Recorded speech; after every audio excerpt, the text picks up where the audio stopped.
नफरत से भरी मोहब्बत भाग 1-10। कहते हैं आग और पानी दोनों कभी एक साथ नहीं आ सकते हैं।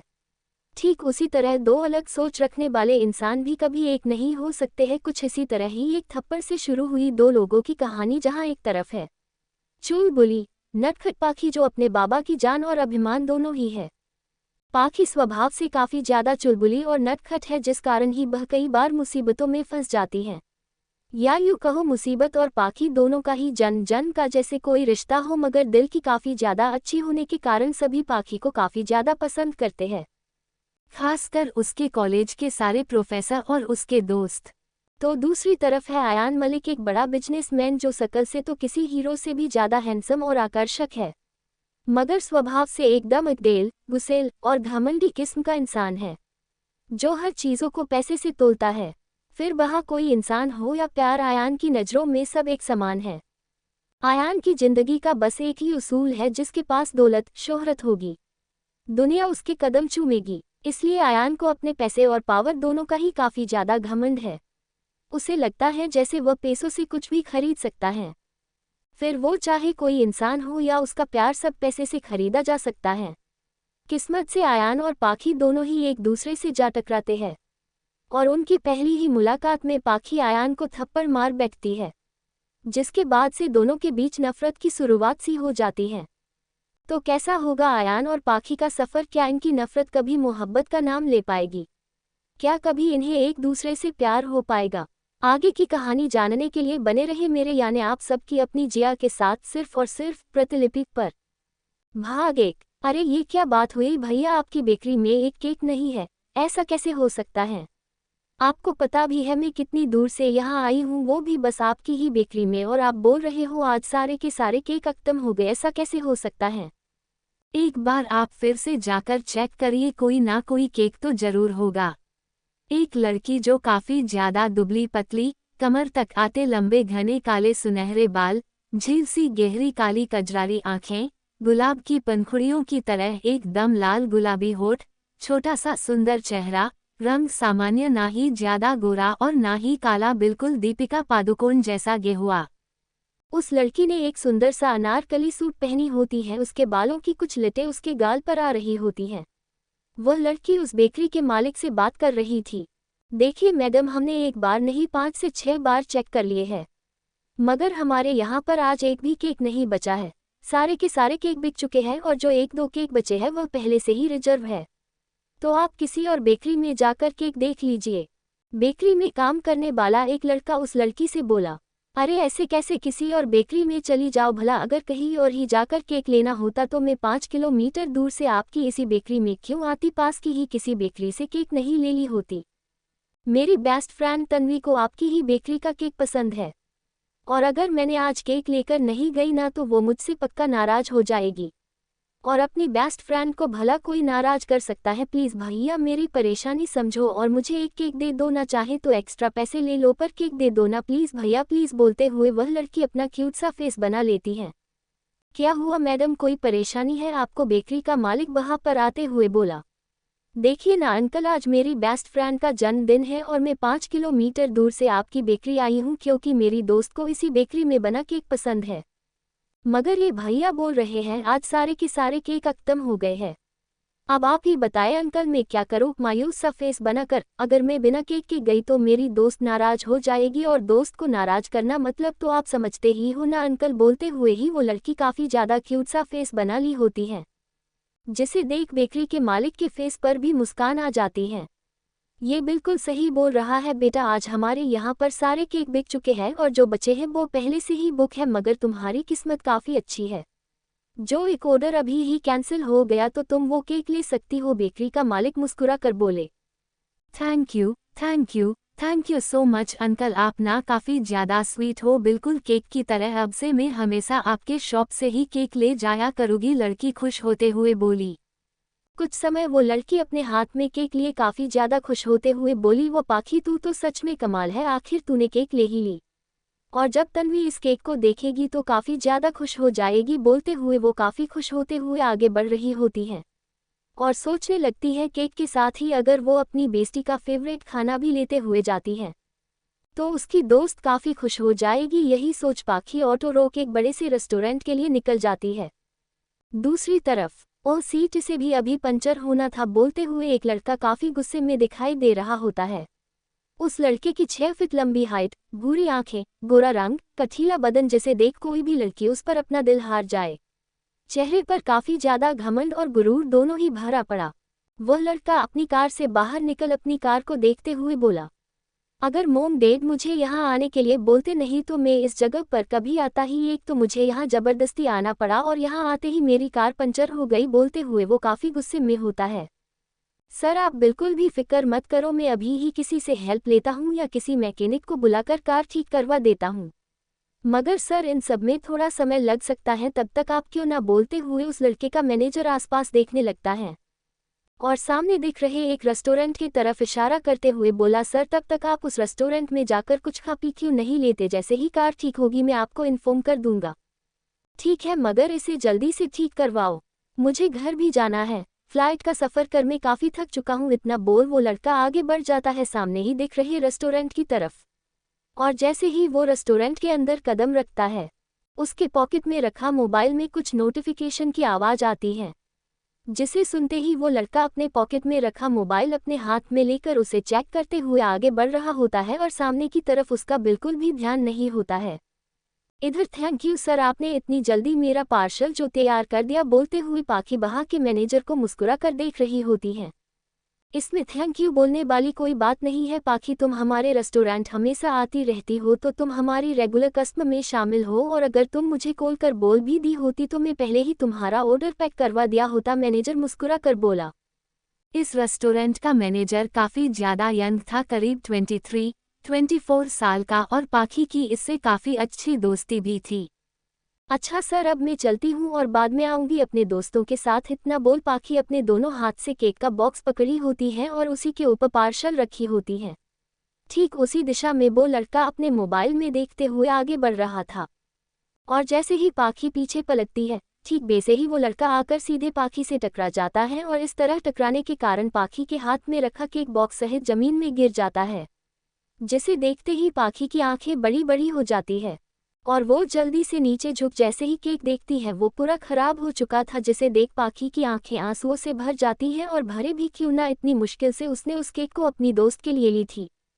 और वो लड़का पाखी से टकराते ही होश में आता है और जैसे ही सामने देखता है वैसे ही उसे एहसास होता है उसने क्या किया। तभी पाखी गुस्से से अपनी जगह से खड़ी होती है और उस लड़के को अपनी आंसुओं से भरी लाल आंखों के साथ देखते हुए बोली, पागल हो, अंधे हो, दिखाई नहीं देता तुम्हारे सामने कोई है या नहीं। मेरा सारा का सारा केक खराब कर दिया। लिशन जो हुआ वो गलती से हुआ और ये बस एक केक ही है, तुम चाहे तो दूसरा ले सकती हो, मैं तुम्हें पे करने के लिए तैयार हूँ। इतना बोल वो लड़का अपने पॉकेट से 2 500 की नोट निकाल पाखी के सामने कर देता है, जिसे ऐसा करते देख पाखी को काफ़ी ज़्यादा गुस्सा आ जाता है और वो बिना सोचे समझे ही गुस्से में आकर उस लड़के के गाल पर एक जोर का थप्पड़ जड़ देती है। वो थप्पड़ इतना जोर का होता है जिसकी गूंज उस पूरी जगह पर फैल जाती है और सारे लोग जो वहां पर मौजूद थे सभी इस नज़ारे को देखने लगते हैं। मगर थप्पड़ पड़ते ही वो लड़का भी काफ़ी ज़्यादा गुस्से में आ जाता है, पर वो कुछ बोल पाता उससे पहले ही पाखी उस खराब हुए केक को उठा उस लड़के के पूरे चेहरे पर जोर से लगा देती है और गुस्से से बोली, लो अब तुम ही खाओ इस केक को और अपने पैसे अपने पास रखो। तुम्हें क्या लगता है दुनिया में हर चीज़ पैसों से खरीदी जा सकती है? अगर तुम्हें ऐसा लगता है तो तुम पूरी तरह से गलत हो मिस्टर। एक तो तुमने मेरा केक खराब किया, ऊपर से माफ़ी मांगने की जगह पैसे देकर मेरी दोस्त के लिए जो मेरा प्यार है उसकी बेइज्जती कर रहे हो। तुम जैसे बिगड़ेल लड़के कभी किसी की भावनाओं को समझ नहीं सकते। इतना बोल पाखी गुस्से में ही अपनी आंखों में आंसू लिए बाहर से चली जाती है, मगर वो लड़का जाती हुई पाखी को गुस्से में देखते हुए बोला, इस बेइज्जती का बदला मैं तुमसे लेकर रहूंगा लड़की। जिस तरह तुमने सबके सामने मुझे इस तरह बेइज्जत की हो, ठीक वैसे ही मैं भी तुम्हें सबके सामने बेइज्जत करूंगा, पछताओगी तुम इस दिन को याद कर क्यों तुमने आयान मलिक पर हाथ उठाए। बोलते हुए वो अपने फेस पर लगे केक को साफ कर गुस्से में बाहर से बाहर निकल जाता है। भाग 2। एक बड़े से 2 मंजिला घर के अंदर हॉल में पार्टी की तैयारी हो रखी थी। एक लड़की जिसने वन पीस पहन रखी थी, उसके कली काले कंधे तक बाल, बड़ी बड़ी पलकें और काली गहरी आंखें, सुंदर सा छोटू चेहरा, पतले गुलाबी होठ और दिखने में एकदम सुपर मॉडल की तरह वो लड़की घड़ी में समय देखते हुए परेशानी के साथ बोली, यार ये पाखी कहाँ रह गई, अभी तक आई क्यों नहीं, 2 घंटे में आने का बोली थी और देखो अब तक पूरे 3 घंटे बीत चुके हैं और ये लड़की अभी तक आई नहीं, कहीं ऐसा तो नहीं ये मुझे बेवकूफ़ बना रही है, आने का बोल नहीं आने वाली, बोलते हुए ही वो थोड़े गुस्से में होती है। यार तन्वी तू इतना परेशान क्यों हो रही है, आ जाएगी वो, और ऐसा भी तो हो सकता है ना वो कहीं रास्ते के ट्रैफिक में फंस गई होगी, तू परेशान मत हो, पाखी जल्दी ही आ जाएगी, तन्वी का भाई उसे शांत करवाते हुए बोला।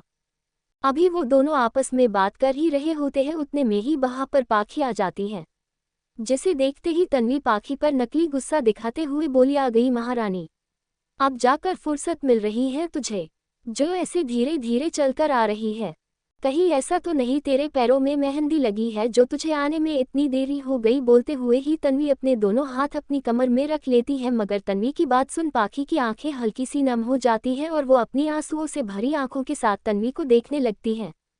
पाखी, पाखी क्या हुआ तुझे, तेरी आंखों में ये आंसू कैसे, बोलना पाखी क्या हुआ, तू कुछ बोलती क्यों नहीं, तन्वी पाखी के पास आ उसकी आंखों में आंसू देख परेशान होते हुए बोली, तनु तनु मुझे माफ कर दे, तनु बोलते हुए पाखी तन्वी के गले लग जोर से रोने लगती है, जिसे ऐसे रोते देख वहां पर मौजूद सारे लोग उसे हैरानी के साथ देखने लगते हैं और तन्वी परेशान सी बोली, पाखी देख अगर तू मेरे डांटने पर रो रही है तो मैंने तुझे देरी से आने के लिए माफ की, पर तू ऐसे रोना बंद कर यार, तुझे पता है ना जब भी तू रोती है तो तेरी नाक बहने लगती है और तू काफी गंदी लगती है, तो प्लीज़ यार रोना बंद कर, देख हमारे सारे दोस्त भी यहाँ पर मौजूद हैं, अगर तू ऐसे ही रोएगी तो फिर हमारी फ़ोटोज भी अच्छी नहीं आएगी, और जब कोई उन फोटो को अपने स्टेटस पर लगाएगा तो सबसे गंदी तू ही दिखेगी मेरी जान, अब रोना बंद भी कर दे यार, बोलते हुए तन्वी उसे शांत करवाने की कोशिश करने लगती है, और तन्वी की सारी बातों को सुन पाखी रोना बंद कर तन्वी से अलग होती है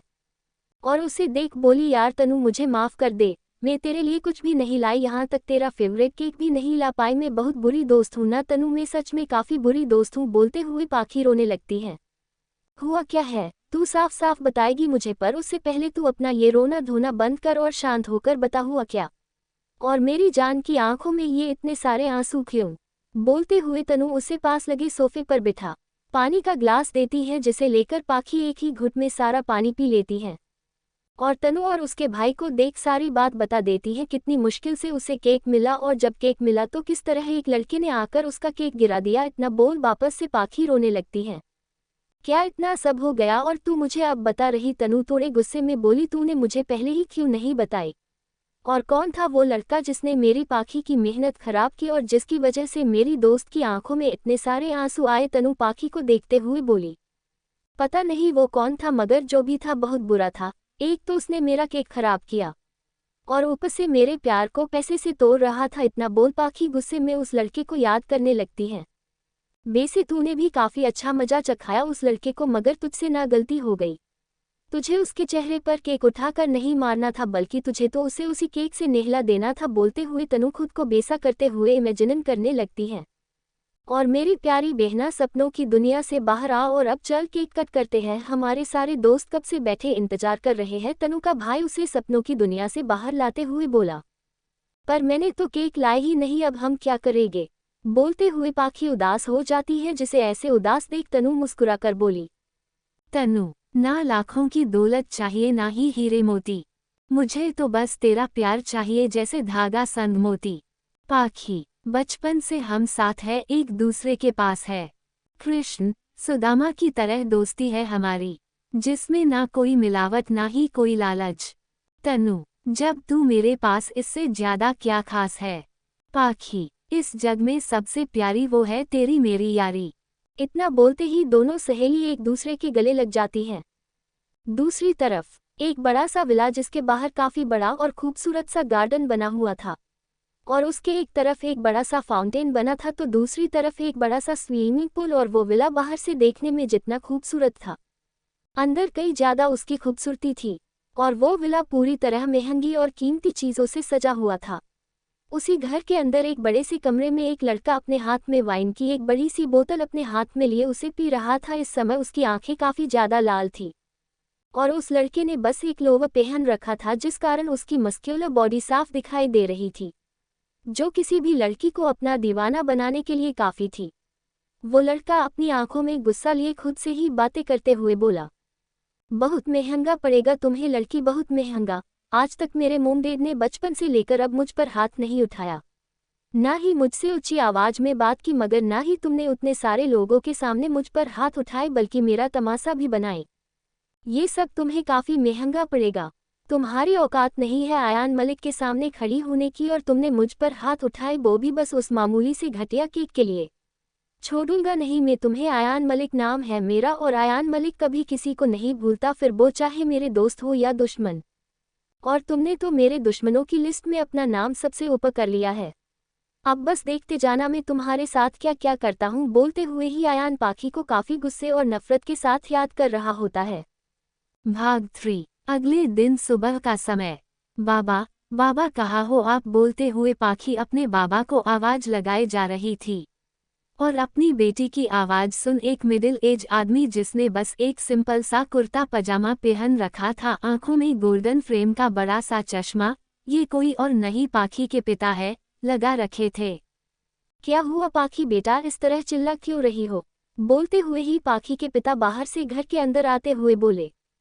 चिल्ला नहीं रही हूँ बाबा, बस आवाज लगा रही हूँ। और हाँ बाबा, आज मुझे कॉलेज जल्दी जाना होगा, क्योंकि आज हमारे कॉलेज के डीएम आने वाले हैं कॉलेज चेक करने के लिए। साथ ही कॉलेज में एक प्रोग्राम भी रखा गया है जिसकी सारी जिम्मेदारी सारे प्रोफेसर और प्रिंसिपल सर ने मुझे दे रखी है, इसलिए मैं जल्दी ही कॉलेज जा रही हूँ बाबा। और हाँ, मैंने ना आपके लिए नाश्ता और खाना दोनों बनाकर किचन में रख दी हूँ, आप खा लेना। ये सब पाखी बिजली की रफ्तार के साथ बोले जा रही थी। इतना बोलते हुए ही पाखी अपना बैग लिए बाहर की तरफ जाने लगती है।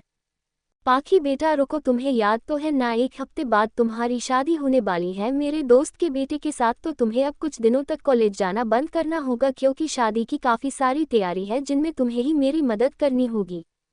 पाखी के पिता उसे जल्दबाजी में जाते हुए देख बोले। हाँ हाँ बाबा, मुझे सब याद है, और मुझे ये भी याद है शादी में अब बस 6 दिन ही बाकी है, इसलिए मैंने कॉलेज में पहले ही एप्लीकेशन दे दी है और प्रिंसिपल सर ने मुझे पूरे 10 दिनों की छुट्टी दे दी है। तो आप बिल्कुल भी फिक्र मत कीजिए, सब कुछ अच्छे से हो जाएगा। पाखी अभी भी ऐसे बोले जा रही थी जैसे उसकी ट्रेन छूट रही हो। ठीक है बेटा, अब तुम जाओ, और हाँ अपना ध्यान रखना, पाखी के पिता मुस्कुराकर बोले। ठीक है बाबा, अब मैं चलती हूँ और हम शाम को मिलते हैं। इतना बोल पाखी घर से बाहर निकल जाती है और जल्दी से बाहर खड़ी तनु के पास आ जाती है, जो अपनी स्कूटी लिए उसके ही आने का इंतजार कर रही थी। कितनी देर लगा दी यार पाखी, क्या तुझे पता नहीं आज कॉलेज जल्दी जाना है? और कॉलेज में आज प्रोग्राम भी है जिसकी सारी जिम्मेदारी हमारे आदरणीय प्रिंसिपल सर ने तुझे सौंप रखी है। तन्वी अपना मुंह बना स्कूटी शुरू करते हुए बोली। तनु, तुझे पता है ना, मुझे सुबह उठते से ही कितने सारे कामों को करना होता है, तेरी तरह नहीं जो आराम सुबह के 8 बजे सोकर उठा। और अब बात कम कर, सामने देखते हुए चला, कहीं किसी को धोख मत दियो।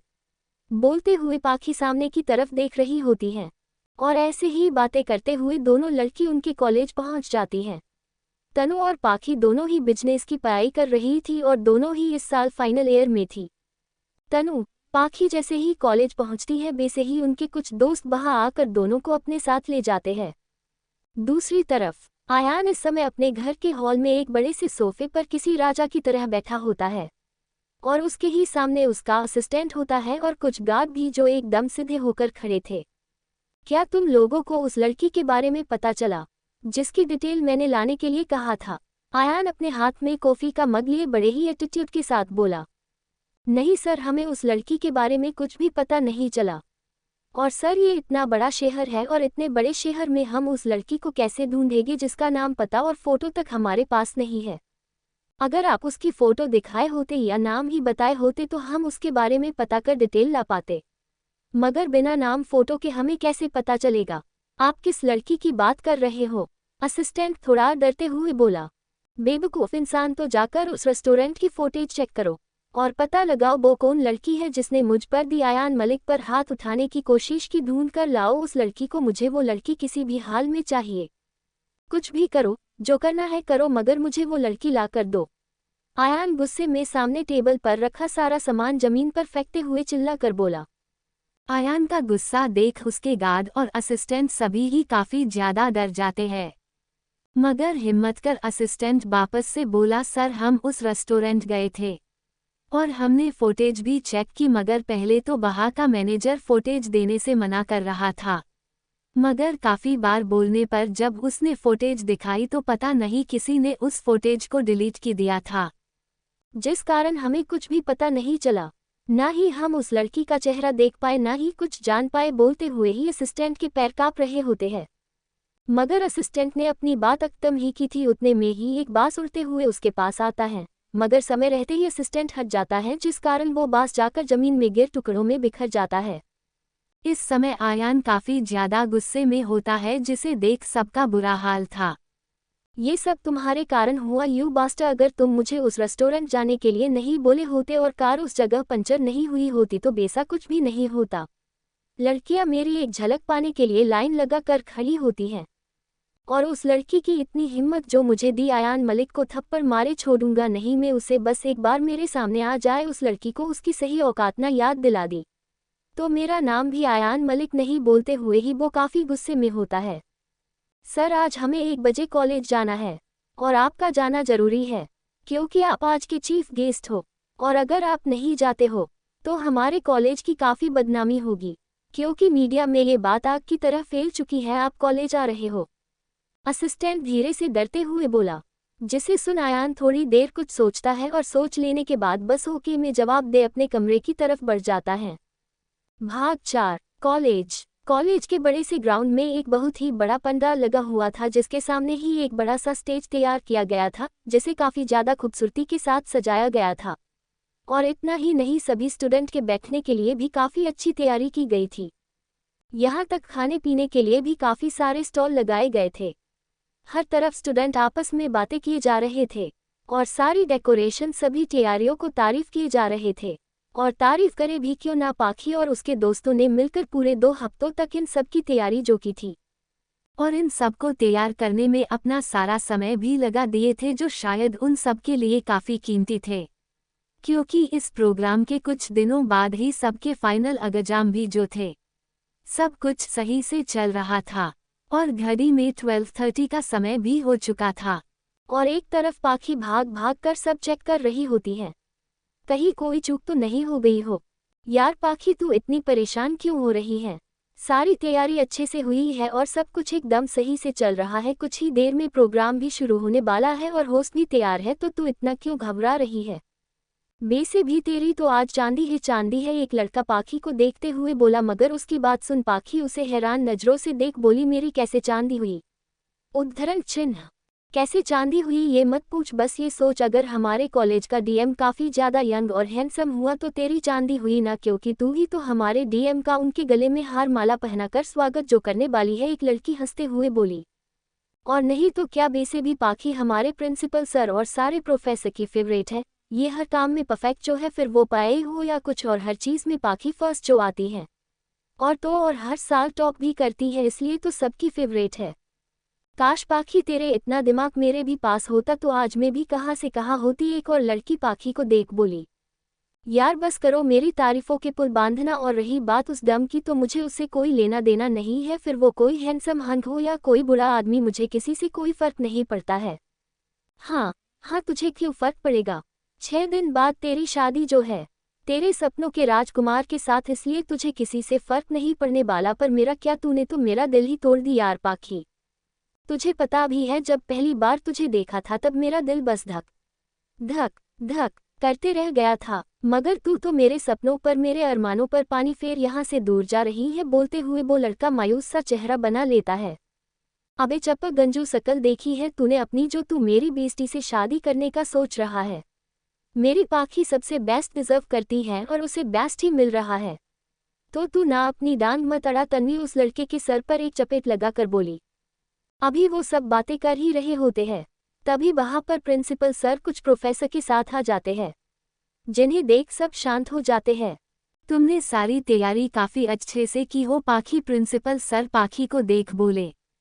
मैंने नहीं सर, हम सब ने मिलकर सारी तैयारी की है, और ये हम सभी दोस्तों की मेहनत है, जो ये सब हमने 2 हफ्तों में तैयार किया है। वैसे भी बारिश का मौसम है, मगर अब हमें बारिश से परेशान होने की कोई ज़रूरत नहीं है, क्योंकि ये पंडाल काफ़ी ज़्यादा मजबूत है और बारिश के पानी से इसे कुछ नहीं होगा, ना ही हमारे प्रोग्राम में कोई भी खलन आएगा। पाखी मुस्कुराकर बोली। वैसे तुमने स्पीच तैयार तो कर रखी हो ना? एक प्रोफेसर तन्वी की तरफ देखते हुए बोले। जी सर, सब कुछ रेडी है, बेसे अब प्रोग्राम का समय हो गया है। क्यों ना आप सब अब स्टेज पर चले जाए सर, एक लड़का सारे प्रोफेसर और प्रिंसिपल को देख बोला। हाँ ठीक है, बेसे भी डीएम सर के आने का समय भी हो गया है और हमें अब प्रोग्राम शुरू करना चाहिए। इतना बोल सारे प्रोफेसर बाहर से चले जाते हैं और थोड़ी ही देर में प्रोग्राम भी शुरू हो जाता है। और होस्ट बनी तन्वी सारे प्रोफेसर और प्रिंसिपल सर सबका इंट्रोड्यूस करवाती है, जैसे हर स्कूल और कॉलेज में किया जाता है। और स्टेज के एक तरफ तन्वी के साथ पाखी भी खड़ी होती है, जो प्रोग्राम होस्ट करने में तन्वी की मदद कर रही होती है। और स्टूडेंट बोर ना हो इसलिए जो सबसे अच्छा गाना गाता था कॉलेज में, वो लड़का सबके सामने अपनी आवाज़ का जादू बिखेर रहा होता है, जिसे सारे स्टूडेंट आराम से सुनकर एंजॉय कर रहे होते हैं।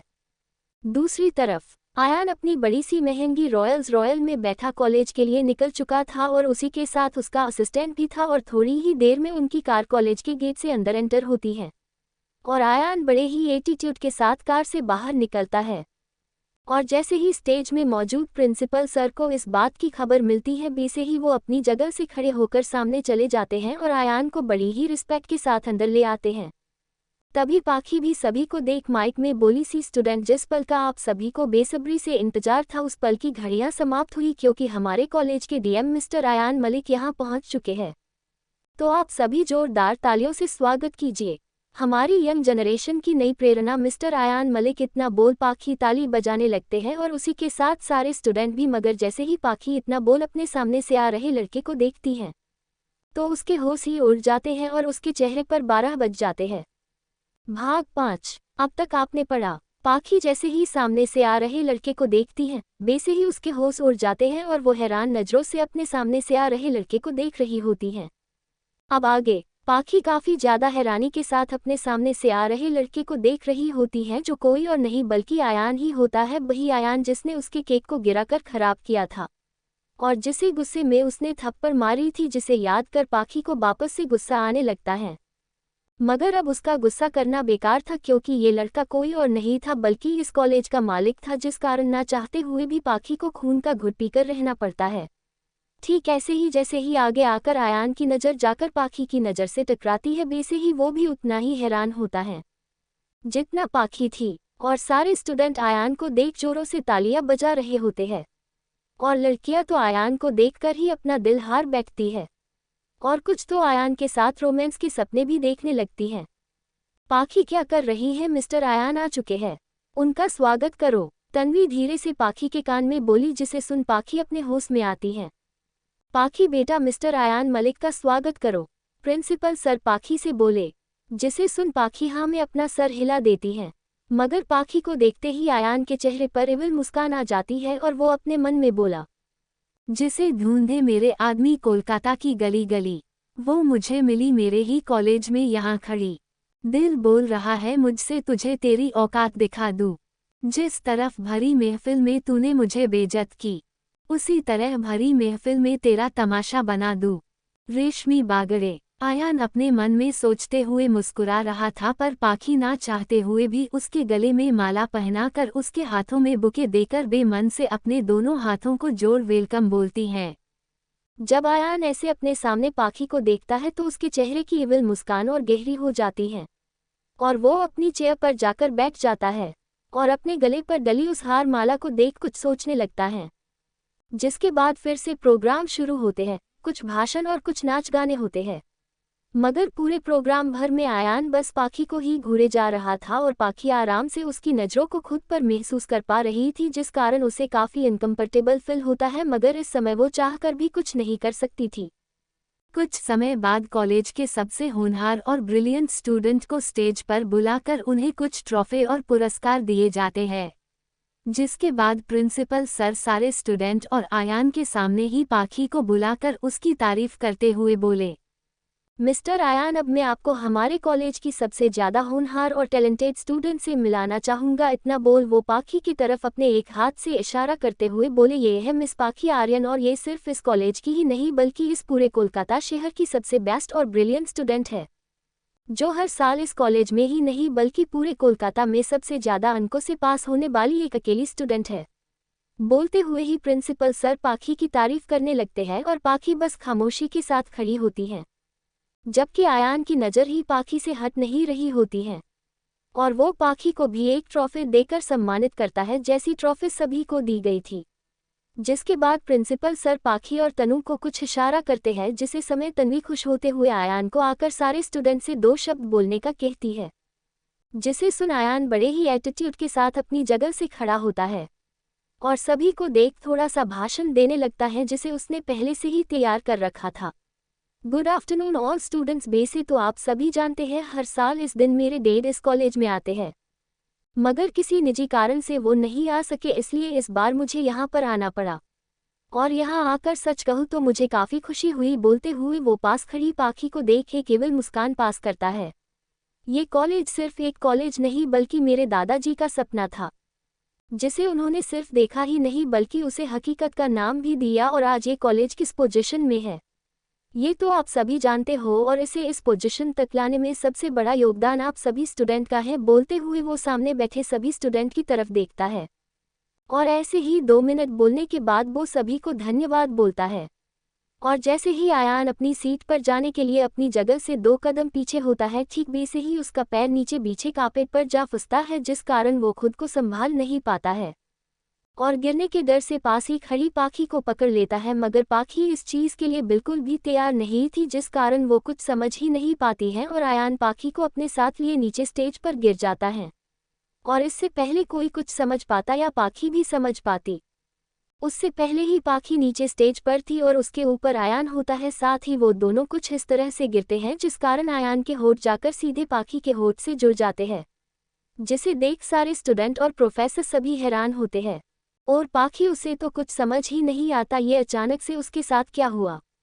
तो आयान वो भी इन सब से काफ़ी ज़्यादा हैरान होता है, मगर जैसे ही उसकी आंखें पाखी की हैरान नज़रों से जा टकराती है, वैसे ही वो पाखी की सुंदर कजरारी आंखों में ही कहीं खो जाता है। मगर जैसे ही पाखी को होश आता है, ठीक वैसे ही पाखी एक जोर का धक्का देकर आयान को खुद से दूर धकेल देती है और जल्दी से अपनी जगह से खड़ी होती है। आयान भी अपने होश में आकर खड़ा होता है और जैसे ही वो पाखी से कुछ बोलने वाला होता है, ठीक वैसे ही पाखी गुस्से में आकर एक जोर का थप्पड़ आयान के गाल में जड़ रोते हुए वहां से भाग जाती है और आयान गुस्से से अपनी मुट्ठी भींच कर रह जाता है और सारे लोग इस नज़ारे को देख सुन पड़ जाते हैं। क्या होगा अब आगे? क्या पाखी ने ऐसे बिना सोचे समझे आयान को थप्पड़ मार कर सही की? क्या आयान अपनी इस बेइज्जती का बदला पाखी से ले पाएगा? आगे की कहानी जानने के लिए बने रहे मेरे साथ नफरत से बनी मोहब्बत पर। भाग 6। रात का समय। पाखी अपने कमरे में काफी ज्यादा परेशान सी होती है, साथ ही उसकी आंखों में ढेर सारा गुस्सा भी होता है। उसकी आंखों के सामने बार बार बस आयान का उतने सारे लोगों के सामने उसे किस करना ही याद आ रहा था, जिसे याद कर उसका खून खोल रहा था और उसे ऐसा लग रहा था जैसे वो अभी ही जाकर आयान की जान ले ले। अब इस तरह गुस्सा करके क्या फायदा? जो होना था वो तो हो गया। तनु पाखी को ऐसे गुस्सा करते देख बोली, गुस्सा नहीं करूं तो क्या करूं मैं? उस लड़के ने सारे कॉलेज के सामने मुझे किस किया। अब सारे लोग मेरे बारे में क्या सोच रहे होंगे? बोलते हुए पाखी की आंखों में आंसू होते हैं और वो अपनी नम आंखों से तनु को देख बोली, 300 स्टूडेंट थे उस समय वहां पर और सारे टीचर भी उतने सारे लोगों के सामने। उस लड़के ने जो मेरे साथ किया, उसके बाद मैं कैसे किसी के सामने जा पाऊंगी? मैं तो खुद से भी नजरें नहीं मिला पा रही हूँ। अगर ये बात बाबा को पता चली और अगर मेरे ससुराल वालों को ये बात पता चली तो वो क्या करेंगे? बोलते हुए पाखी रोने लगती है। कुछ नहीं होगा पाखी, कुछ भी नहीं होगा, और तू खुद को क्यों दोष दे रही है? जो भी हुआ वो सब अनजाने में हुआ और मुझे नहीं लगता हमारे डीएम ने जो भी हुआ वो जानबूझकर किया। वो सब एक एक्सीडेंट था यार, और एक किसी तो हुई है, उसके लिए तू इतना रो रही है। और रही बात जीजू की तो तू फिक्र मत कर, जीजू ना काफ़ी अच्छे और समझदार इंसान है, वो इस चीज़ को इतना माइंड नहीं लेंगे। पाखी को समझाते हुए, तो तू परेशान होना बंद कर और अपनी शादी के बारे में सोच। अब बस तेरे पास गिनती के 5 दिन ही बचे हुए हैं और 5 दिन बाद तो तू इस घर को और मुझे छोड़कर चली जाएगी। पाखी को छेड़ते हुए, बस बस बहुत हुआ तेरा, मैं कहीं नहीं जा रही, इसी शहर में रहने वाली हूँ, तो जब तेरा मन करे तब तू मुझसे मिलने आ सकती है और अब नाटक करना बंद कर। बोलते हुए पाखी तन्वी को हक कर लेती है और तन्वी भी पाखी को कसकर हक्की होती है। तभी पाखी का मोबाइल जोर से रिंग करता है, जिसकी आवाज़ सुन दोनों सहेली एक दूसरे से अलग होती हैं और जैसे ही पाखी अपना मोबाइल निकाल उस पर फ्लैश हो रहे नाम को देखती है, बेसे ही वो हल्का सा शर्मा जाती है। जिसे ऐसे शर्माते देख तन्वी के होठों पर एक शरारती सी मुस्कान आ जाती है और वो पाखी के हाथ से मोबाइल ले उसे अपनी जीभ दिखा चिढ़ाने लगती है। जिसे ऐसा करते देख पाखी अपने दोनों हाथ जोड़ बड़ा ही क्यूट सा फेस बना लेती है, जिसे ऐसे देख तनु का दिल पिघल जाता है और वो मोबाइल पाखी के हाथ में दे खुद बेड पर आराम से बैठ जाती है। हेलो सर, पाखी कॉल रिसीव कर बोली। कैसी हो पाखी? दूसरी तरफ से आवाज आई। मैं ठीक हूँ सर, आप कैसे हो? उद्धरण चिन्ह। क्या पाखी तुम यहाँ पर भी मुझे सर बोल रही हो? ये तो गलत बात है। अच्छा बताओ, शादी के बाद भी तुम मुझे सर ही बोला करोगी या कुछ और? दूसरी तरफ से वही उस रेस्टोरेंट का मैनेजर मुस्कुराते हुए बोला। नहीं, तब तो मैं आपको सर नहीं बोलूंगी। बोलते हुए पाखी मुस्कुराने लगती है। अच्छा तो बताओ फिर तुम मुझे क्या बोलोगी? दूसरी तरफ से लड़का भी हंसते हुए बोला। अब ये तो मैं अभी आपको नहीं बताने वाली, जब हमारी शादी हो जाएगी तभी आपको बताऊंगी। बोलते हुए पाखी हल्का सा मुस्कुराने लगती है और फिर दोनों ही शांत हो जाते हैं और कोई भी कुछ नहीं बोलता है। जिसके थोड़ी देर बाद उस खामोशी को तोड़ते हुए पाखी बोली। आज कॉलेज में बोलते हुए ही वो रुक जाती है। मुझे पता है पाखी, जो कुछ भी हुआ है उसमें तुम्हारी कोई भी गलती नहीं है, तो प्लीज तुम खुद को ब्लेम करना बंद करो। आप सच में मुझसे नाराज नहीं हो? उद्धरण चिन्ह। नहीं, मैं क्यों तुमसे नाराज होऊंगा? जो हुआ उसमें तुम्हारी कोई गलती नहीं है और तनु ने मुझे सब पहले ही बता दी थी, इसलिए तुम्हें ये सोचकर दुखी होने की जरूरत नहीं है मैं तुम्हें गलत समझूंगा या मुझे तुम पर भरोसा नहीं है। मैं जानता हूँ मेरी पाखी कैसी है, इसलिए तुम्हें ज्यादा सोचने की जरूरत नहीं है और अब जल्दी से सो जाओ क्योंकि कल से काफी सारे काम हैं जो तुम्हें करने हैं। ठीक है, इतना बोल पाखी कॉल कट कर देती है और मुस्कुराने लगती है। जिसे ऐसे मुस्कुराते देख तनु जोर से हंसने लगती है। जिसे ऐसे हंसते देख पाखी तनु की तरफ एक पिलो उठाकर फेंकती है। दूसरी तरफ इस समय आयान काफी ज्यादा गुस्से में होता है और गुस्से से उसकी आंखें पूरी तरह लाल होती हैं। साथ ही कमरे का सारा सामान इधर से उधर पड़ा हुआ होता है। आयान ने पूरे कमरे का कबाड़ा बना रखा था। सर, उस लड़की की सारी डिटेल मिल गई है। सर, उसकी हर एक छोटी बड़ी सारी डिटेल इस फाइल में है। आयान का असिस्टेंट एक फाइल आयान के सामने कर बोला और जैसे ही आयान अपने असिस्टेंट की बात सुनता है उसकी आंखें चमक उठती हैं और वो उस फाइल को अपने हाथ में ले जैसे ही उसे खोलता है वैसे ही उसके सामने पाखी की बड़ी ही सुंदर सी एक फोटो होती है। जिसे आयान अपने हाथ में ले उसे अपनी चमकती हुई आंखों से साथ देखने लगता है। सर, इस लड़की का नाम पाखी तिवारी है और ये इसी शहर कोलकाता में रहती है। इसकी माँ बचपन में ही चल बसी जब पाखी बस 3 साल की थी, जिसके बाद पाखी की सारी परवरिश उसके पिता ने ही की है। ये लड़की काफ़ी ज़्यादा सिंपल है और ज़रूरतमंदों की मदद करने वाली भी है। इस समय ये आपके ही कॉलेज से बिजनेस की पढ़ाई कर रही है और इस साल इसका लास्ट ईयर है और ये यहीं पर एक कंपनी में पार्ट टाइम जॉब भी करती है। और इतना ही नहीं, ये लड़की पूरे कोलकाता में हर साल टॉप करती है। इस लड़की के एक भी दुश्मन नहीं है क्योंकि ये अपने दुश्मन को भी अपना दोस्त बना लेती है। असिस्टेंट एक एक बात जितनी उसे पता थी सब आयान से बता देता है और आयान भी बड़े ही ध्यान से उस फाइल में लिखी हर एक डिटेल को बड़े ही ध्यान से पढ़ रहा होता है। और जैसे ही आयान फाइल बंद करता है वैसे ही वो शैतानों की तरह हंसते हुए बोला, मुझे सबके सामने जलील कर तुम शादी कर अपनी नई दुनिया बसाने जा रही हो। मुझे दी आयान मलिक को सबके सामने थप्पड़ मारकर तुम बच सकती हो। अगर तुम ऐसा सोचती हो तो तुम पूरी तरह से गलत हो मिस पाखी। बहुत जल्दी ही तुम्हारी दुनिया बदलने वाली है और तुम्हारी उस दुनिया को बदलने वाला कोई और नहीं बल्कि मेरी आयान मलिक होगा। मेरी बेइज्जती कर मुझे जलील कर तुम कभी चैन और सुकून से नहीं रह सकती हो। मैं तुम्हारी जिंदगी से चैन सुकून सब कुछ छीन लूंगा। जिस तरह तुमने भरी महफिल में मेरा तमाशा बनाया ठीक वैसे ही तुम्हारा भी तमाशा बनेगा। बोल बोल जोरों से किसी शैतान की तरह हंसने लगता है।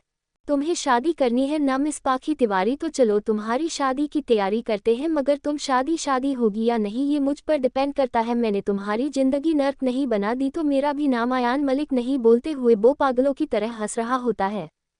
भाग 7। अगले दिन आयान का घर। सुबह का समय आयान अपनी सुबह की वर्कआउट कर अपने घर के हॉल में कदम ही रखता है तो उसे सामने ही उसका असिस्टेंट दिखाई देता है। जिसे देख आयान के चेहरे पर एक मिस्टीरियस मुस्कान आ जाती है और वह असिस्टेंट के पास लगे बड़े से सोफे पर किसी राजा की तरह बैठकर बोला, तो आज क्या प्लान है मिस पाखी तिवारी का? बोलते हुए ही आयान फ्रूट बास्केट में रखा चाकू उठा उससे खेलने लगता है। सर, आज मिस पाखी अपनी दोस्त मिस तन्वी और उसके होने वाले पति सूरज के साथ शॉपिंग मॉल जाने वाली है। अपनी शादी का जोड़ा लेने के लिए असिस्टेंट अपना सर झुकाए ही बोला। शॉपिंग, शादी की शॉपिंग, शादी के कपड़े, शादी की सेज बोलते हुए आयान जोरों से हंसने लगता है और हंसते हुए ही बोला, क्यों ना इस शॉपिंग को यादगार बनाया जाए। कुछ ऐसा किया जाए जिसे तुम भूलना चाहो भी तो भूल ना पाओ। कुछ ऐसा जिससे तुम्हारी शादी और भी ज़्यादा इंटरेस्टिंग हो जाए। बोलते हुए ही आयान जोरों से हंसने लगता है और उसके शैतानी दिमाग में कुछ प्लान चलने लगता है। आयान को इस तरह मुस्कुराते हुए देख उसका असिस्टेंट भी थोड़ा डर जाता है, क्योंकि वो अपने बॉस को और उसकी इस मुस्कान को अच्छे से जानता था। दूसरी तरफ पाखी सुबह जल्दी ही उठकर अपने घर के सारे काम कर लेती है और उन कामों में तन्वी भी पाखी की मदद करती है। वैसे भी तन्वी रात में यही पाखी के घर पर ही थी और वो अपने सारे सामान के साथ यहाँ आई थी, क्योंकि उसकी बेस्टी की शादी जो थी तो उसे तो तैयारी करने में अपनी बेस्टी की मदद करनी ही थी। और पाखी का उसके बाबा के अलावा कोई और था भी नहीं जो पहले से आकर उसकी मदद करे, इसलिए तन्वी खुद ही पाखी के बिना कुछ बोले ही आ गई थी। बाबा, बाबा बोलते हुए पाखी अपने बाबा को आवाज लगा रही होती है। क्या हुआ, तू इतना शोर क्यों कर रही है? तनु पाखी को देखते हुए बोली। नाश्ता तैयार है इसलिए मैं बाबा को आवाज लगा रही हूँ। और तू भी चल, जल्दी से नाश्ता कर लेते हैं। वैसे भी अभी हमें ढेर सारे काम हैं, आज का आधा दिन तो शॉपिंग में ही निकल जाएगा। उसके बाद हमें केटरिंग वाले के पास जाओ, उसे मेन्यू के बारे में भी तो बताना है और डेकोरेटर से भी तो जाकर बात करनी है। कितना सारा काम है। पाखी तनु को देखते हुए बोली। तू इतना परेशान क्यों होती है? मैंने पहले ही समर को डेकोरेटर के पास भेज दी हूँ और हमारे दोस्त भी तो है, वो हमारी हेल्प करेंगे। तू इतना मत सोच। और हाँ, अंकल केटरिंग वाले के पास ही गए हैं मेन्यू की बात करने और जाने से पहले अंकल चाय पीकर गए हैं, वो भी मेरे हाथों से बनाई गई। तनु थोड़ा इतराते हुए बोली। अच्छा, तो मैं कहा थी तब? पाखी भी मुंह बनाकर बोली। तू बाथरूम में थी, नहा रही थी, इसलिए तुझे नहीं पता। पर तू फिक्र मत कर, अंकल बस आते ही होंगे। बोलते हुए ही उसकी नज़र दरवाजे से आ रहे अपने भाई समय और पाखी के पिता पर जाती है, जिनके आने के बाद वो चारों मिलकर नाश्ता करते हैं। और कुछ समय बाद पाखी का होने वाला पति सूरज भी वहां पर आ जाता है, जो आकर सबसे पहले पाखी के पिता के पैरों को छूकर उनका आशीर्वाद लेता है। अंकल, मैं पाखी और तनु को साथ ले जा रहा हूँ और आप बिल्कुल भी फिक्र मत करना। मैं दोनों को रात होने से पहले ही घर लाकर छोड़ दूंगा। सूरज अपने होने वाले ससुर को देख बोला। ठीक है बेटा, पर ध्यान से जाना। जिसे सुन सूरज हाँ में अपना सर हिला देता है। पाखी, बेटा रुको, इतना बोल पाखी के बाबा उसे रोकते हैं और अपनी बेटी के पास जा उसे कुछ पैसे देते हुए बोले। पाखी बेटा, ये पैसे रख लो, तुम्हें काम आएंगे। नहीं बाबा, इन पैसों को आप अपने पास ही रखिए और मेरी चिंता मत कीजिए। मैंने काफ़ी समय से पैसे जोड़ कर रखी हूँ और वो पैसे आज काम आ जाएंगे, इसलिए आप इन पैसों को अपने पास ही रखिए। इतना बोल पाखी उन पैसों को अपने बाबा के पास ही दे देती है। मगर बेटा, तुम्हें इनकी ज़रूरत पड़ सकती है। पाखी के पिता उसे समझाते हुए बोले। नहीं बाबा, आपकी बेटी पार्ट टाइम जॉब करती है जिससे मैंने सेविंग कर रखी है, इसलिए आप इन पैसों को अपने पास ही रखिए और अपना ध्यान रखिएगा। हमें आने में थोड़ा समय भी लग सकता है। इतना बोल पाखी अपने बाबा के गले लग वहाँ से चली जाती है और थोड़ी ही देर में वो तीनों एक बड़े से मॉल पहुँच जाते हैं, जहाँ जाकर तनु और पाखी दोनों ही पाखी के लिए शादी का लहंगा देखते हैं और पाखी कुछ लहंगों को ट्राई करती है, मगर उन दोनों को कोई भी लहंगा पसंद नहीं आता है, जिस कारण वो दोनों थोड़ी दुखी होती हैं। क्या हुआ पाखी, तुम ऐसे दुखी क्यों हो? बोलते हुए सूरज पाखी को देखने लगता है। होना क्या है जीजू, शादी का लहंगा हम देख रहे हैं मगर एक भी पाखी पर जच नहीं रहा है, जिस कारण पाखी उदास है। तनु सूरज की बात सुन बोली। कोई तो पसंद आया ही होगा ना। बोलते हुए सूरज भी लहंगों को देखने लगता है। तभी एक फीमेल स्टाफ पाखी के पास आती है और उसे देख बोली, एक्सक्यूज मी मैम, क्या आप वेडिंग लहंगा देख रही हैं? उद्धरण चिन्ह। हाँ, मुझे मेरी शादी के लिए लहंगा चाहिए था, मगर मुझे यहाँ पर एक भी पसंद नहीं आ रहा। बोलते हुए पाखी उदास हो जाती है, जिसे देख वो फीमेल स्टाफ पाखी को एक लहंगा देते हुए बोली, मैम आप इसे ट्राई कीजिए, आपको जरूर ये पसंद आएगा। जिसे सुन पाखी उदास मन से जैसे ही उस लहंगे को देखती है, वैसे ही उसकी आंखें चमक उठती हैं और वो उसे लेकर चेंजिंग रूम में चली जाती है। और वो फीमेल स्टाफ पाखी के जाते ही किसी को मैसेज में काम हो गया बोलती है। जब पाखी उस लहंगे को पहन रही होती है तब उसे ऐसा लगता है जैसे उसे कोई देख रहा है। जिसे महसूस कर वो डर जाती है, मगर थोड़ी हिम्मत कर वो अपने आसपास देखती है तो उसे वहां पर कोई भी नहीं दिखता, जिसे देख पाखी को लगता है उसे कोई बेहम हुआ होगा, इसलिए बहुत ज्यादा नहीं सोचती और चेंज करने लगती है। जिसकी थोड़ी देर बाद ही जब पाखी उस लहंगे को पहन कर आती है, वैसे ही सूरज और तनु दोनों की ही नजरें पाखी पर थम सी जाती हैं, क्योंकि पाखी सच में काफी ज्यादा सुंदर लग रही होती है। जिसे देख तनु जल्दी से अपना मोबाइल निकाल पाखी की ढेर सारी फोटो निकाल लेती है और उसे देख बोली, हाय मेरी जान, कितनी कातिल हसीना लग रही है इस जोड़े में, अगर तुझे ऐसे कॉलेज के लड़की देख ले तो वो तो तेरे दीवाने ही बन जाने हैं। बोलते हुए वो मुस्कुराने लगती है, मगर पाखी सूरज की तरफ देखती है जो उसे देख प्यारी सी स्माइल पास कर रहा था, जिसे देख पाखी की नजरें झुक जाती है। और थोड़ी ही देर बाद तनु अपने लिए काफी सारी ड्रेस ले लेती है और पाखी के लिए सभी प्रोग्राम में पहनने के लिए भी ड्रेस ले लेती है। सूरज भी अपने लिए ड्रेस ले लेता है। वो तीनों साथ में खुश थे, मगर कोई था जिसकी नज़र हर पल पाखी के ऊपर टिकी हुई थी और वो बिना पल के झपकाए बस पाखी को ही निहारे जा रहा था। और जैसे ही वो तीनों मॉल से बाहर जाने वाले होते हैं, उन्हें देख वो दो काली आंखें चमक उठती हैं और धीरे से वो लड़का खुद से ही बोला, द गेम स्टार्ट नाउ। जैसे ही वो लड़का इतना बोलता है, वैसे ही मॉल में अचानक से काफी सारे काले कपड़े पहने आदमी घुस जाते हैं और हवा में गोली चलाने लगते हैं, जिसे सुन अंदर मौजूद सारे लोग डर से कांप उठते हैं।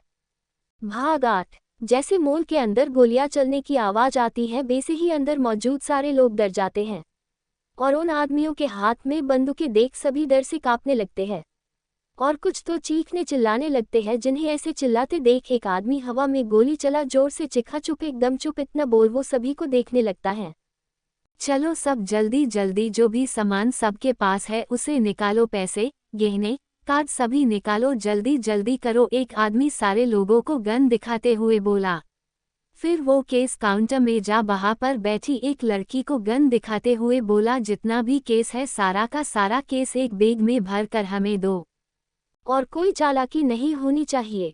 अगर किसी ने भी कोई चालाकी दिखाने की कोशिश की या हमारे साथ कोऑपरेट नहीं किया तो उसे यही ठोक दूंगा। बोलते हुए वो आदमी एक और गोली हवा में चला देता है, जिसे देख वहां मौजूद सारे लोग डर जाते हैं।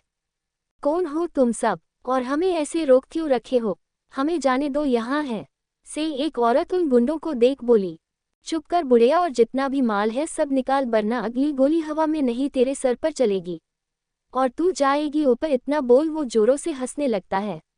चलो जल्दी जल्दी जो भी है सब निकालो, सुना नहीं तुम लोगों ने, सब बाहर निकालो। बोलते हुए वो 4 से 5 गुंडे सभी लोगों को देखने लगते हैं।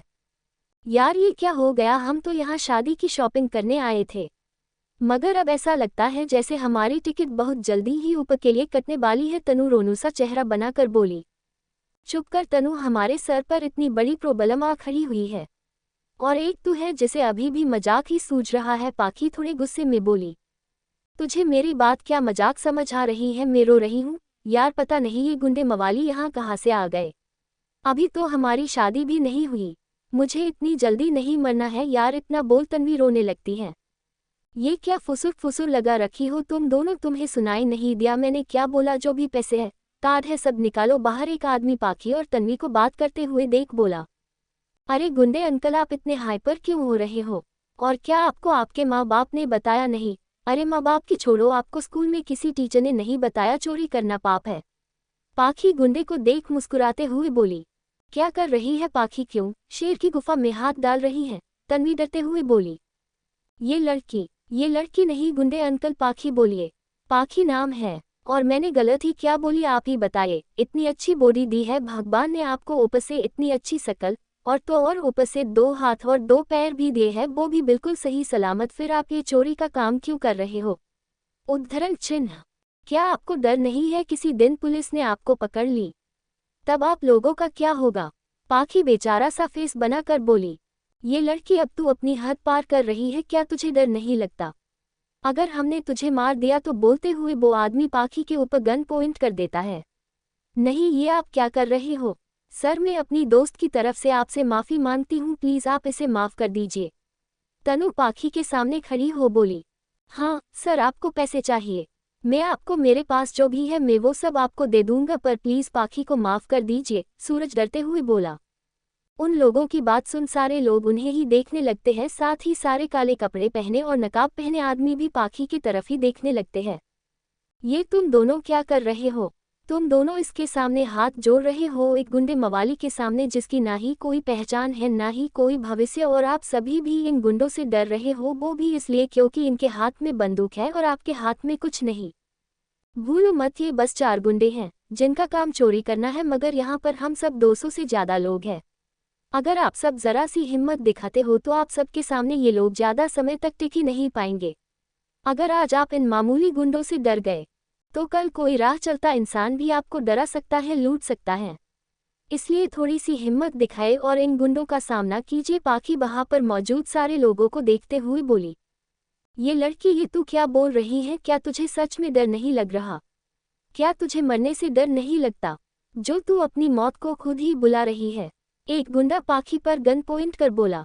डर, वो भी तुम जैसे गुंडों से? इतना बोल पाखी जोर से हंसने लगती है और अपने हाथ में पकड़ा पर्स जोर से उस आदमी के हाथ में दे मारती है, जिससे गुंडे की गन नीचे गिर जाती है और वो दर्द से अपना हाथ पकड़ नीचे बैठ जाता है। और पाखी भी झट से उस आदमी की गन उठा उसके ही सर पर रख देती है। ये सब इतने जल्दी में होता है, किसी को कुछ समझ ही नहीं आता है। क्या कर रही है लड़की? मुझे मेरी गन वापस कर, वरना पछताएगी। बोलते हुए वो गुंडा खुद डर रहा होता है। पछाएगा तो तू और तेरे सारे आदमी, जल्दी से गन नीचे करो वरना तुम्हारे इस साथी को अभी ही मारकर तुम्हारे सामने गिरा दूंगी। पाखी थोड़े गुस्से में बोली, जल्दी से बंदूक मेरे तरफ फेंको वरना। बोलते हुए ही पाखी गन की ट्रिगर पर अपनी उंगली रख देती है। जिसे देख वो आदमी डर जाता है और अपने साथियों से गन नीचे फेंकने के लिए बोलता है, जिनके ऐसा करते ही वहां खड़े लोग उन आदमियों को पकड़कर उनकी पिटाई लगाने लगते हैं और पाखी भी उस गुंडे को पकड़कर उसे किसी कपड़े की तरह धोने लगती है। और पाखी के साथ तन्वी भी मिलकर उस आदमी की जमकर पिटाई लगाने लगती है। और कुछ ही देर में सारे लोग मिलकर उन 4 गुंडों की जमकर धुलाई कर देते हैं और वो चारों जमीन पर पड़े दर्द से तड़पने लगते हैं।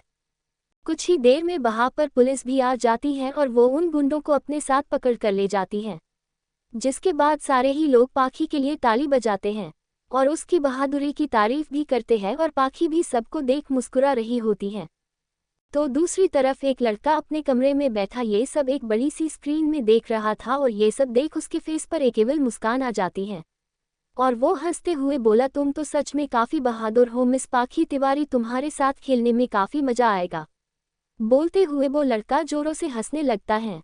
भाग 9। शाम का समय तनु और पाखी को घर तक छोड़ सूरज वहां से चला जाता है और दोनों ही लड़की घर के अंदर आ जाती है तो उन्हें पाखी के बाबा और तनु का भाई समर दोनों सामने ही बैठे दिखते हैं, जिन्हें देख दोनों लड़की भी वहीं पर आकर बैठ जाती हैं। हो गई तुम दोनों की शॉपिंग? समर दोनों लड़कियों को देख बोला। हाँ शॉपिंग तो हो गई, मगर तुझे पता है आज हुआ क्या? इतना बोल तनु सारी बात उन दोनों को कह सुनाती है, जिसे सुन समर हंसते हुए पाखी को देख बोला, पाखी मुझे लगता है तुम्हें उन गुंडों को मार मार कर भरता बना देना था। क्या यार, तुमने बस एक ही गुंडे की पिटाई लगाई, तुम्हें तो सारे गुंडों की बेसे ही पिटाई लगाना था। जैसे एक बार हम सभी दोस्तों ने मिलकर एक बार उन गुंडों की पिटाई लगाई थी जब वो एक लड़की को छेड़ रहे थे। बोलते हुए समर हंस रहा था। पाखी बेटा, तुम्हें इस तरह किसी से भी दुश्मनी मोल नहीं लेनी चाहिए। इन गुंडों का कोई भरोसा नहीं होता है बेटा, ये लोग कभी किसी के सगे नहीं होते हैं और किसी का खून करना इन लोगों के लिए मामूली सी बात है। मैं तुम्हें हमेशा समझाता हूँ मगर तुम हो कभी अपने बाबा की बात सुनती ही नहीं हो। पाखी के बाबा थोड़ी फिक्र करते हुए बोले, ओहो बाबा, आप इतना क्यों परेशान हो रहे हो? आपकी बेटी कोई छुई मुई थोड़ी है, आपने तो अपनी बेटी को बेटी नहीं बल्कि बेटा बनाकर पाला है और मुझे बुरे लोगों से कैसे निपटना है सब कुछ सिखाया है, तो फिर आप इतना क्यों सोच रहे हो? पाखी अपने बाबा के पास जा उन्हें साइड हक कर बोली, पिता हूँ ना बेटा, इसलिए तेरी फिक्र लगी रहती है और जिस दिन तू खुद किसी बच्चे की माँ बनेगी तब तुझे पता चलेगा मैं तेरे लिए इतना परेशान क्यों रहता हूँ। बाबा मुझे पता है, मुझे सब पता है किस तरह आपने माँ के जाने के बाद अकेले ही मुझे संभाला है और मेरे लिए कभी भी दूसरी शादी नहीं की, मुझे सब पता है बाबा। पर अब आप ऐसे उदास होना बंद करो, मैं आपके लिए अभी गर्मा गर्म चाय बना कर लाई। इतना बोल पाखी मुस्कुराते हुए वहां से किचन में चली जाती है और तनु भी उसके पीछे ही चली जाती है। मुंबई, एक बड़ी सी आलीशान हवेली जिसके बड़े से गेट की नेम प्लेट पर लिखा हुआ था रघुवंशी। दोस्तों मैं यहाँ से सरनेम चेंज कर रही हूँ, मलिक की जगह यहाँ से रघुवंशी का उपयोग होगा। हवेली लिखा हुआ था। गेट के अंदर एक तरफ काफी बड़ा और सुंदर सा गार्डन बना हुआ था जिसमें तरफ तरफ के खूबसूरत फूलों के पौधे लगे हुए थे, और उन्हीं के बीचों बीच एक बड़ा सा फाउंटेन बना हुआ था, जिस पर काफी सारे सफेद कबूतर बैठे हुए थे तो कुछ पानी में नहा रहे थे। और दूसरी तरफ एक बड़ा सा स्विमिंग पूल बना हुआ था, जो काफी बड़ा था, जिसका नीला पानी रात के अंधेरे में भी काफी चमक रहा था। बाहर से देखने में ही वो हवेली काफी बड़ी और भव्य थी, जिसे देख साफ पता चल रहा था उस हवेली की मेंटेनेंस में ही महीने के लाखों रुपए खर्च होते होंगे, और अंदर से उस हवेली की जितनी भी तारीफ करो कम ही होगी। उसी हवेली के अंदर एक मिडिल एज औरत जो देखने में काफी ज्यादा सुंदर थी, जिसने एक सिंपल सी सीफोन साड़ी पहनी हुई थी, गले में मोतियों का हार और चेहरे पर एक अलग ही नूर। वह औरत अपने घर के हॉल में लगे एक बड़े से सोफे पर किसी महारानी की तरह बैठी हुई थी, और उन्हीं के बगल में उनके पति मिस्टर गौतम रघुवंशी बैठे हुए थे, और उन्हीं के सामने एक आदमी बैठा हुआ था जो काफी ज्यादा डरा सहमा नजर आ रहा था। मिसेस रघुवंशी अपने हाथ में कुछ फोटो को उठा उसे देख रही होती हैं, जिनमें लड़कियों की फोटो होती हैं। जिस भी फोटो को देखो हर एक लड़की काफी ज्यादा सुंदर और खूबसूरत होती हैं, जिन्हें देख किसी की भी नज़र उनसे हटे ही ना, मगर मिसेस रघुवंशी उन फोटो को ऐसे पलट रही थी जैसे उन्हें कोई भी लड़की पसंद ही ना आ रही हो। मिसेस रघुवंशी सभी फोटो को देखती हैं, जो करीब 25 से 30 तो होगी ही, मगर इतनी सारी फोटो देखने पर भी उनके चेहरे पर कोई भाव नहीं आ रहे थे। और वो सारी फोटो टेबल पर पटक अपने सामने बैठे इंसान को देख बोली, हमने आपसे कहा था हमें हमारे बेटे के लिए एक ऐसी लड़की चाहिए जो ना ही हमारे बेटे के गुस्से को संभाल सके, बल्कि वो हमारे बेटे को भी संभाल सके। हमें हमारे बेटे के लिए एक ऐसी पत्नी चाहिए जो ना ही देखने में खूबसूरत हो, बल्कि उसके अंदर घर परिवार संभालने की काबिलियत हो। लोग जब उसे देखे तो उसकी खूबसूरती देख हैरान रह जाए। एक ऐसी लड़की जो रूप की ही नहीं बल्कि गुणों की भी धनी हो। हमें अमीर गरीब से फर्क नहीं पड़ता, हमें बस ऐसी लड़की चाहिए जो हमारे बेटे आयान को संभाल सके। हमें अपने लिए बहू और अपने बेटे के लिए पत्नी चाहिए, कोई चलती फिरती शो अप की दुकानें नहीं। तो अगली बार जब आओ तो ऐसी लड़की की खबर लाना जो देखते से ही हमारे मन को भा जाए, समझे तुम? मिसेस रघुवंशी एकदम कड़क आवाज में बोली। जी मैडम, समझ गया। सामने बैठा आदमी डरते हुए बोला, जिसकी आवाज सुन मिसेस रघुवंशी उसे जाना का इशारा करती है। जिसे समझ वो आदमी ऐसे भागता है जैसे वो अभी यहाँ से नहीं गया तो कभी यहाँ से जा नहीं पाएगा। मोहिनी, 2 सालों से आप लड़की देख रही है हमारे बेटे के लिए, मगर आज तक आपको कभी कोई पसंद ही नहीं आई। जैसी आप ढूंढ रही हो वैसी लड़की आज के समय में मिलना आसान नहीं है। और आयान अब बड़ा हो चुका है, वो अपने अच्छे बुरे सभी के बारे में सोच सकता है और अपने लिए लड़की भी देख सकता है, तो आप इतनी क्यों परेशान हो रही हो? आयान के पिता थोड़े परेशान होते हुए बोले। परेशान कैसे ना होए हम मोहित, आपको तो पता ही है आयान कैसे है, उनका नेचर कैसा है, उनका गुस्सा कैसा है, फिर भी आप बोल रहे हो हम परेशान ना हो। और आयान के लिए क्या सही है और क्या गलत ये हम अच्छे से डिसाइड कर सकते हैं, वो नहीं क्योंकि लड़कियां उनके आगे पीछे घूमती हैं, बस इसलिए क्योंकि आयान रघुवंशी परिवार का बेटा है और इस अरवो खरवोली प्रॉपर्टी का वारिस। लड़कियां आयान से नहीं उनके पैसों से प्यार करती हैं, मगर हम चाहते हैं हमारे बेटे को कोई ऐसी लड़की मिले जो उनके पैसों से नहीं बल्कि उनसे प्यार करे। वैसे भी इन पैसों और प्रॉपर्टी के लिए ही ना जाने कितनी ही दुश्मन है हमारे, जो हमारे बिजनेस की ऊंचाइयों को देख हमसे और हमारे बेटे से डरते हैं। हमें तो पता भी नहीं हमारे कितने दुश्मन हैं और कहाँ कहाँ पर दुश्मन हैं, जो घात लगाए बेटे हैं कब वो आयान को मारकर उनका बिजनेस हासिल कर सके। मगर आयान इसको समझता ही नहीं है। और देखो ना, आयान बस एक दिन के लिए यहाँ से गए थे, मगर आज 3 दिन हो गए वो अभी तक आए नहीं। हमें तो समझ ही नहीं आता ये लड़का कब समझेगा हमारी बात। बोलते हुए ही वो परेशान सी होती हैं।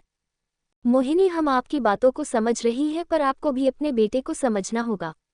अब आपका बेटा बड़ा हो चुका है और वो अपने अच्छे बुरे सभी के बारे में सोच सकता है, तो आप ज़्यादा सोचना बंद कीजिए और अब कमरे में चलकर आराम कीजिए। जिसे सुन मोहिनी भी हाँ में अपना सर हिला देती है। भाग 10। रात का समय पाखी अपने कमरे में तनु के साथ सोई हुई थी। तभी उसे ऐसा लगता है जैसे कोई अपने हाथ में एक बड़ा सा चाकू लिए उसके पास ही खड़ा है और वो उस चाकू से उसकी जान लेना चाहता है। ये महसूस करते ही पाखी डर जाती है और डर कर ही नींद में उठकर बैठ जाती है। इस समय पाखी के सर से काफी सारा पसीना ऐसे टपक रहा था जैसे वो अभी नहाकर आई होगी। पाखी अपने आसपास देखती है, मगर उसे वहां पर कोई भी नहीं दिखता है। जिसे देख पाखी चैन की सांस लेती है और अपने पास ही सो रही तनु को देखती है, जो आराम से खर्राटे लेकर सो रही थी। जिसे ऐसे सोते देख पाखी के चेहरे पर हल्की सी हंसी आ जाती है और वो भी कोई सपना समझकर उसे भूल सो जाती है। जिसके सोने के बाद ही एक काले कपड़े पहना लड़का खिड़की के रास्ते से उस कमरे से बाहर निकल जाता है। शादी वाला दिन। पाखी अपने कमरे में बैठी तैयार हो रही थी। इस समय पाखी ने काफी सुंदर शादी का रेड का लहंगा पहन रखी होती है।